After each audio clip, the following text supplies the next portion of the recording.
बिस्मिल्लाहिर्रहमानिर्रहीम। सुन सको तो सुनो में खुश आमदीद।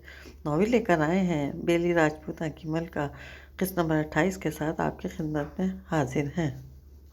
आपने अभी तक हमारा चैनल सब्सक्राइब नहीं किया तो हमारे चैनल को सब्सक्राइब करें और बेल आइकन को प्रेस करना मत भूलिएगा ताकि आने वाली तमाम इक़्सात आपको बर वक्त मिलती रहें। नॉवेल कैसा लग रहा है इस बारे में अपनी राय का इजहार ज़रूर कीजिएगा ताकि हमारी हौसला अफजाई होती रहे। शुक्रिया। मलक साहब, किसी ने सुबह सवेरे इसका दरवाज़ा पीट डाला था। वो हड़बड़ा कर उठा। रखा इसे पुकारने के साथ साथ दरवाज़ा ज़ोर ज़ोर से बजा रहा था। वो तेज़ी से पलंग से नीचे उतरा और दरवाज़ा खोला। सब खैर तो है? खैर नहीं है मलक साहब। आवाज़ बागता से रखे का सांस फूला हुआ था। हुआ क्या है? शेरू को किसी ने कत्ल कर दिया है। इसकी लाश पुराने कब्रिस्तान के बाहर पड़ी है। वो इसे देखता रह गया। शायद वो कुछ कहने के काबिल ही ना रहा था। सदमा बहुत शदीद था। यूँ लगता है कि ज़बरदस्त मारा मारी हुई है जी। शेरू जवान मुंडा था। शायद जम का मुकाबला किया था मगर जालिमों ने टोके से गर्दन ही काट दी इसकी। चलो। इसने कमीज़ के बटन बंद किए, जूती पहनी और बाहर निकल आया। बदर, नाश्ता तो कर ले। अम्मा पुकारती रह गई मगर वो तकरीबन भागता हुआ बाहर जा रहा था। वीरान बड़े कब्रिस्तान का फाटक बंद था।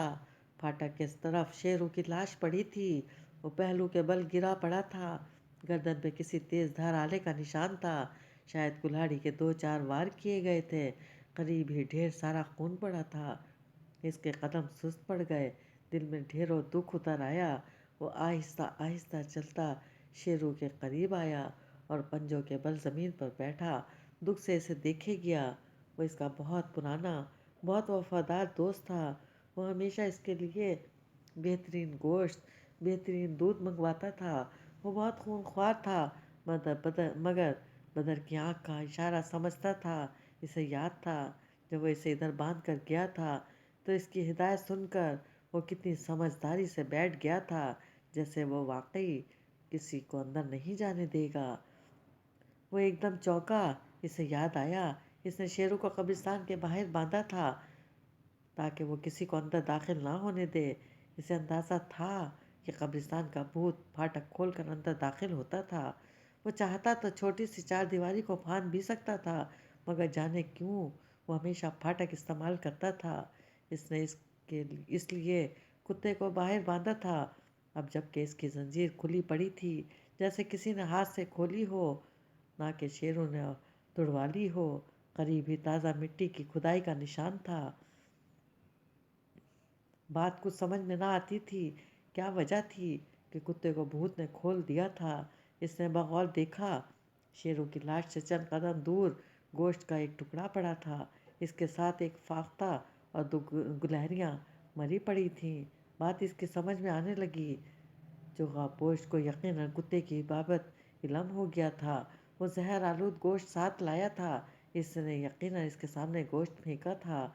शेरू गोश्त को देख कर तड़प कर आगे बढ़ा होगा और गोश्त को शायद इसने सूंघा भी हो मगर जैसे ही चोगापोश ने अंदर दाखिल होना चाहा, अपने मालिक की हिदायत के पेश नज़र वो लपक कर इसको रोकने लगा होगा तो दिफा में भूत ने इसे मार डाला होगा। गोश्त पड़ा का पड़ा रह गया। गुलहरियाँ और फाख्ता इसका शिकार बन गईं। फिर ये मिट्टी और खुली जंजीर गौर से मिट्टी को देखने लगा। फाटक के करीब मिट्टी की छोटी ढेरी थी। साथ खुदाई का निशान था, जैसे पिछली रात ताज़ा खुदाई की गई हो। यानी कि भूत ने कुत्ते को मारने से पहले खुदाई भी की और जब कुत्ता भौंकने लगा, इसके पीछे पड़ गया तो इसने जाते जाते कुत्ते का काम तमाम करना मुनासिब समझा। मगर क्यों? इसे कुत्ते से क्या खतरा था? वो आराम से दीवार फांद कर भी तो जा सकता था। इसने कुत्ते को मारना क्यों ज़रूरी समझा? शायद इसे डर हो कि कुत्ता इसकी बू पा गया है, इसलिए इसने कुत्ते को जहर आलूद गोश्त से मारना चाहा और कुत्ते ने हमला कर दिया तो इसने अपने बचाव में कुत्ते को कत्ल कर डाला।